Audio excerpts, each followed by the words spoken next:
Ross, a really entertaining game here, and the old cliche goes, a tale of two halves. It really was that today. Are you happy with the point? I think so. First half, the boys know I weren't happy. It wasn't sort of an Oxford City performance. We looked a little bit leggy. I don't know if that was the journey coming down there, but it took us a while to get going, which is very unlike us because we normally start quite well. Their goal it sort of deflated us a little bit, but at the same time we probably didn't deserve anything more. What I would say, the reaction and the character of the players is absolutely first class, and we've scored some late minute goals in the past, and I think that the character from the boys to keep going, and as you said, I think the difference between the second half and the first half was massive, and it was clear to see from the side that there was probably one team going for the win, and it was us. Yeah, I'd have to agree. And I use the phrase fine margins a lot.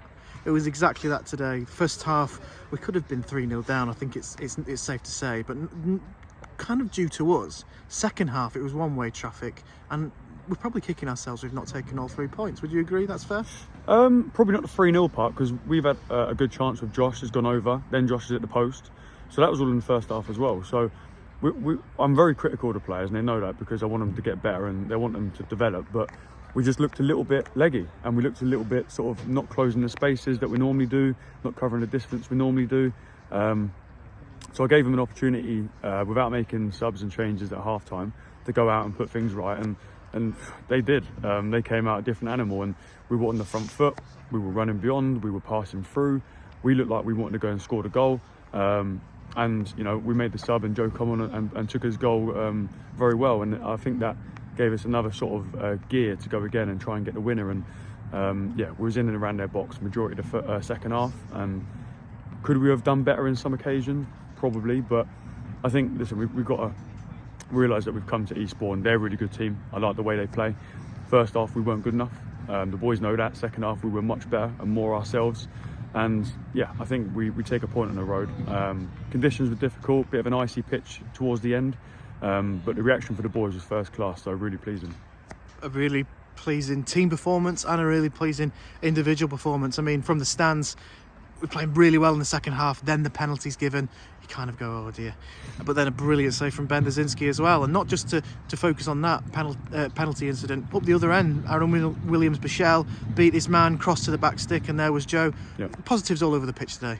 Yeah, I thought the penalty looked a bit soft, I must admit, but there was a few, it was a bit bitty, the game in parts. There was a few fouls here and there, and I think a few decisions were quite poor for both teams. It was a little bit bitty during the middle part of the game, but as I said, yeah, great reaction for the boys to come out second half and show that was the Oxford City team that we play like. And I think if we do that more often than not, we'll be okay. But as I said, I think that overall, looking at the game, I think a 1-1 is probably a fair result, and I think we get back on the coach and we take that.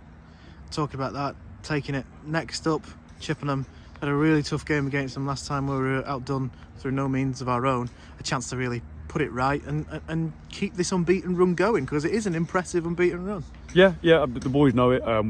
We're definitely striving towards being harder to beat, which I think we're achieving. But we've got to keep going. You know, the last game against Chippenham was a difficult game, but a difficult decision to take in the last minute from a penalty. But it is what it is. So I think that now we're back at home, gives us a chance to play in front of our fans again, and put on a real good performance and try and replicate the second half that we just put on, because I thought the second half were first class, and the boys put in a real shift tonight, and it's important we rest up now, get back on the coach, hopefully get a good win, England game, and it'll be a good day.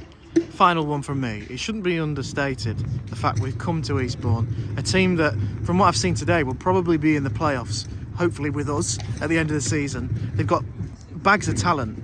Second half, we kept them quiet, and it's a really, really solid point. Yeah, I think the attitude from the boys, that they realised the first half wasn't good enough. They know that. They all stood up and said that without me saying it. A few reminders in there just to re-jog their memory of who we are and what we do. And second half, that was a reaction to a man. You know, we made the sub for Latrell and Joe, and I thought Latrell was really good, but I needed to change the shape. I needed to change the system slightly, and second half, luckily it paid off. and we probably could have got another goal. But listen, we'll come to Eastbourne. They'll be in and around the playoffs. We faced them last season. They're a tough opponent. We always have a good game and a good tear up together. So yeah, I think we take a point and we shake hands and move on. Ross, thanks very much for your time. Cheers.